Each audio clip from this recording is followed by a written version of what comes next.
Salut à toi, dans cette vidéo, je te révèle comment épargner quand on a un petit salaire. C'est une question qui m'a été posée à la suite de la vidéo que j'ai publiée sur la chaîne récemment, dans laquelle je parle de comment gérer ses finances. Il y a quelqu'un qui m'a dit, écoute Jolie, je comprends le principe, ce que tu racontes, mais j'ai un petit salaire, j'arrive pas à épargner, j'arrive pas à gérer mes finances de façon aussi streamlined. Comment je fais? Et je me suis dit, écoute, ce serait bien de répondre, mais en vidéo, comme ça aiderait probablement plus d'un qui se pose vraiment la même question. J'ai un petit salaire, comment je fais pour épargner? Comment je fais pour gérer mes finances avec un tout petit revenu?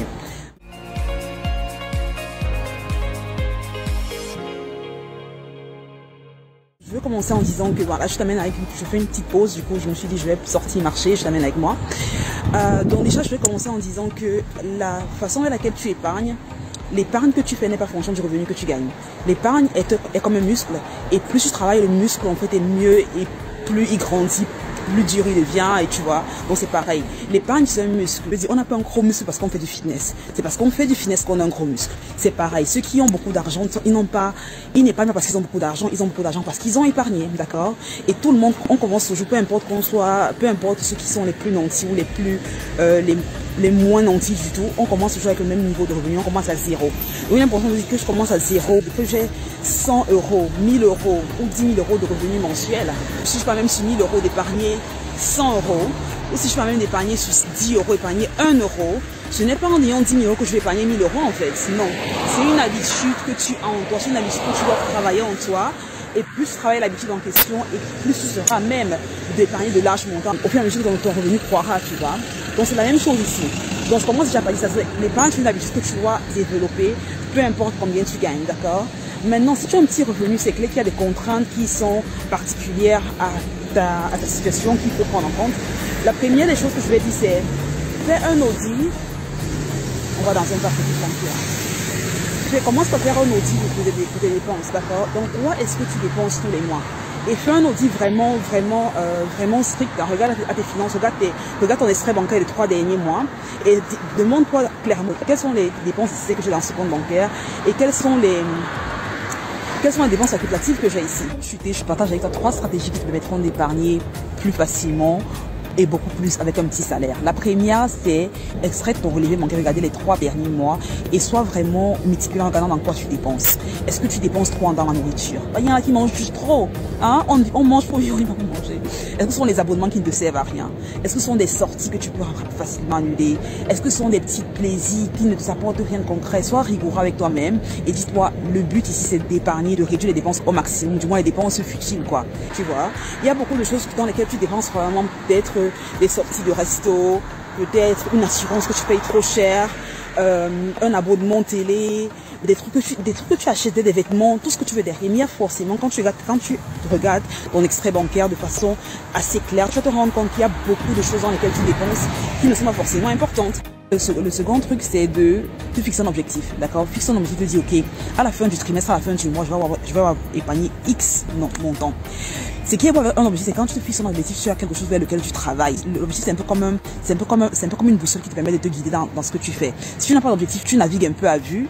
Par contre, l'objectif me permet de te dire, ok, est-ce que je me rapproche, est-ce que j'atteins l'objectif ou pas? Et c'est tellement important d'avoir l'objectif du côté de ses finances, d'accord? Tu te dis, ok, le conseil, je te challenge de multiplier ce montant en 2. Donc, si je te dis, ok, à la fin du trimestre, je vais avoir épargné X montant, multiplier-la en 2. Non seulement c'est pas que c'est important d'avoir un objectif qui te challenge, mais également ça te permet de penser plus grand, think a bit bigger, tu vois, et c'est important de penser grand. Donc, à un objectif. Troisième conseil qui serait de commencer un side hustle. Trouve un moyen de lancer ton business en ligne. On vit à une ère où il n'a jamais été plus facile de lancer un business en ligne, et je le dis avec la plus grande conviction qui soit.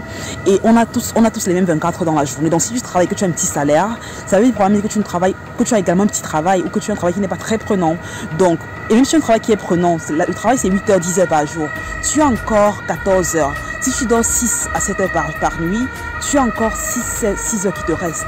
6 heures que tu peux utiliser pour apprendre, 6 heures que tu peux utiliser pour chercher un travail, une source de revenus secondaires. Et je dis encore que la façon la plus rapide d'épargner, d'atteindre la liberté financière, c'est soit en épargnant beaucoup plus, soit en augmentant sa capacité à gagner du revenu. Donc, challenge toi de lancer un business en ligne. Je ne demande pas d'aller créer une entreprise, mais commence un side hustle. Commence un business qui peut t'apporter 1000 euros, 2000 euros par mois. Et c'est facile aujourd'hui avec le net de faire un business qui peut t'apporter, c'est facile de générer en l'espace de 30, 45 jours, 1000 euros à 2000 euros par mois. D'accord. Dans ma chaîne en anglais, il y a pas mal de vidéos que j'ai publiées dans lesquelles je partage avec toi des stratégies pour le faire. Pas mal de business que tu peux lancer en ligne qui permettront vraiment de générer ces revenus-là. Et encore, il y en a qui vont me dire, Jolie, j'ai pas le temps, Jolie, l'économie va à la poubelle, Jolie, il n'y a pas d'opportunité. Mais non, c'est pas vrai. Ça dépend de qui tu écoutes, ça dépend de ce que tu suis. Si tu suis les mainstream médias qui te disent que bah oui, c'est le Covid, patati patata, tu auras un sentiment de peur et d'impuissance. Mais c'est pas vrai. En 2020, il y a eu plus de millionnaires créés qu'en 2019.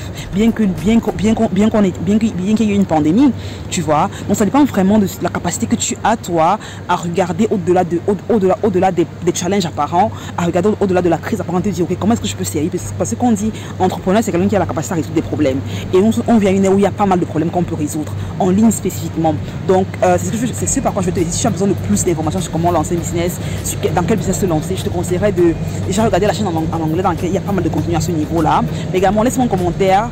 Je vais partager avec toi également, il y a quelques vidéos de ça. Une vidéo dans laquelle je partage cette idée de business que tu peux lancer en ligne. Donc, on va regarder cette vidéo-là. Je vais la laisser quelque part là dans la barre de notes.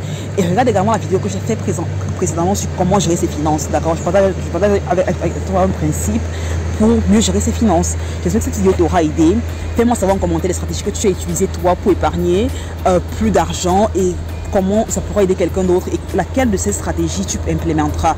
Est-ce à regarder tes dépenses, déjà auditer tes dépenses, être plus rigoureux? Est-ce que tu vas lancer un business? Est-ce que tu vas lancer un side hustle? Ou est-ce que tu vas tout simplement apprendre le concept de la gratification retardée? Est-ce que tu vas commencer à l'implémenter, à être au calibre au-dessus des moyens? Parce que quand je regarde encore les gens les plus riches vraiment, que ce soit Bill Gates, Mark Zuckerberg, Elon Musk, ce sont les gens qui ont une vie très minimaliste. Ils ont compris que l'argent est fait pour être investi, pas pour être dépensé. Donc, je t'invite à le faire sur un petit salaire, modèle ces personnes-là, regarde la vidéo précédente et je te retrouve à la prochaine. Merci d'avoir regardé la vidéo jusqu'ici. J'espère que tu as eu de la valeur. Si ça a été le cas, n'oublie pas de liker la vidéo. Partage-la avec un ami ou une amie que ça pourrait aider. Si tu es nouveau sur la chaîne, n'oublie pas de t'abonner. Je te retrouve à la prochaine vidéo et d'ici là, porte-toi bien.